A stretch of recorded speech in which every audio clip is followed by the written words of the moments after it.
He doesn't stay silent. He freezes because being around people doesn't feel safe. Sometimes it looks like the child is just quiet, reserved, not very social. But very often, behind this silence, there is not personality. There is fear. Fear of being seen. Fear of being judged. Fear of feeling small and helpless in a world full of people. Social fear is not a flaw. When we talk about a child's fear of society, the first thing to understand is this. It is not a diagnosis, not a defect, not something broken. It is a psychological state, a response to experience. A child does not decide to be afraid. Their nervous system adapts. It looks for a way to survive in a world that no longer feels safe.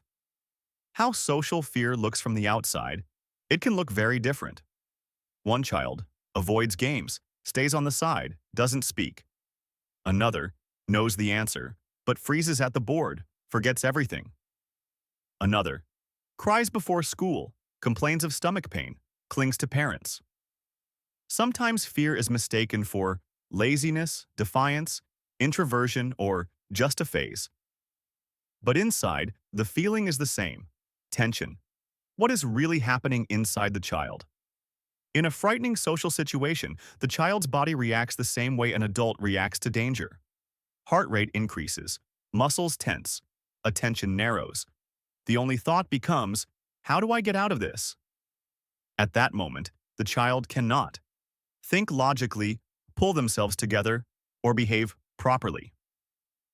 Because they are not thinking. They are defending themselves. Why society becomes frightening? A child is born with a basic expectation. The world is safe. People help. But this belief only survives if experience confirms it. When experience contradicts it, the psyche adapts. And society becomes not a place of connection, but a source of threat. Reason 1. Painful social experience. For an adult, it may seem insignificant. For a child, it can be overwhelming. Mockery, harsh words, public shame, being yelled at in front of others. Especially when it happens unexpectedly, publicly, from a significant adult. The child doesn't think in words. They feel shame, pain, helplessness, and the psyche makes a decision. This must not happen again. How one moment can last for years. A child's psyche is flexible, but that also makes it vulnerable. If, during intense stress, there is no support nearby, the experience is not processed. It gets stuck, and every similar situation later triggers the same reaction, even when there is no real danger. Reason 2. Pressure and expectations. Sometimes no one directly hurts the child, but the child lives with constant pressure to be convenient, successful, better than others, good enough. Society stops being a place of play. It becomes a test, and the higher the stakes, the stronger the fear. When mistakes become dangerous, children learn through mistakes. But if mistakes lead to shame, coldness, disappointment, comparison, the child stops fearing mistakes. They fear consequences. And it feels safer to stay silent, not try, not stand out. This is how avoidance forms. Reason 3. An anxious environment. Children don't only hear words. They read emotional states. If an adult nearby is constantly tense, afraid, expecting danger, distrusting people, the child absorbs this picture of the world, silently, deeply. The world becomes unsafe. Fear without words. Sometimes parents say, "I'm not afraid." But they hold the child too tightly, interrupt every interaction, constantly warn, and the child learns. Danger exists. It's just unspoken. Reason 4. Lack of social skills. Sometimes the child is not afraid of people. They are afraid of not knowing what to do, how to approach, what to say, how to join a group, how to leave safely. If no one teaches this, confusion turns into fear. Reason 5. A sensitive nervous system. Some children feel the world more deeply. Noise overwhelms them. Crowds exhaust them. Fast changes overload them. For them, society is not neutral. It is stimulation overload. This is not weakness. It is a trait, the inner world of a fearful child. Inside there is often shame, fear of rejection, loneliness, a feeling of being wrong. The child may not understand this, but they feel it, and feelings guide behavior. The most common adult mistake: trying to remove fear with words. Don't be afraid. It's nothing.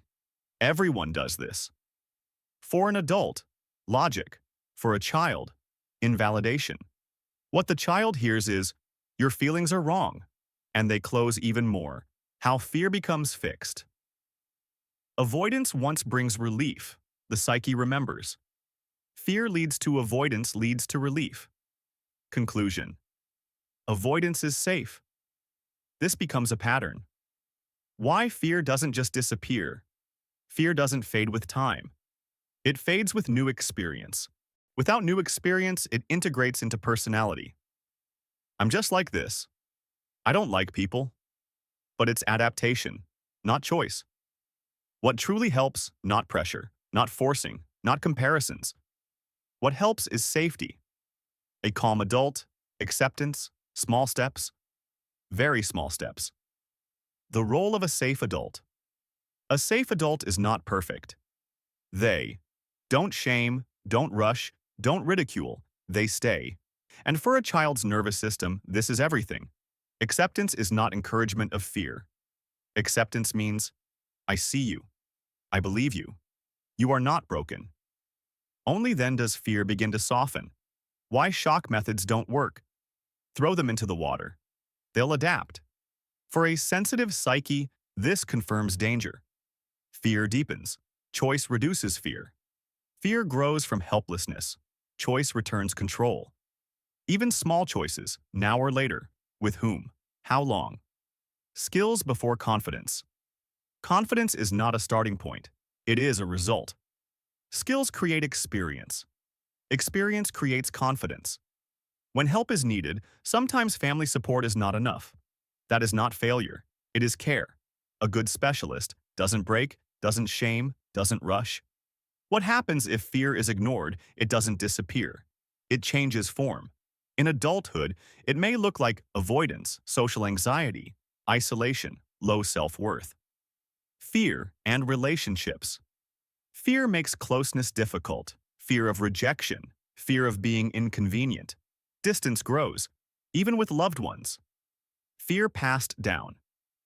Unprocessed fear is transmitted not through words but through state. And the cycle repeats.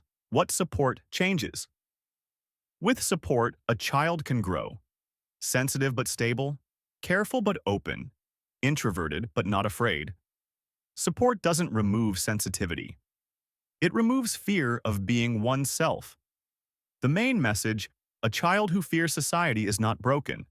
They are protecting themselves. And when safety appears, they open. Slowly, carefully, genuinely. Final words. A child does not need to be brave to be valuable. They do not need to be convenient to be loved. They only need to feel that the world can be safe. And then, step by step, they will move toward people.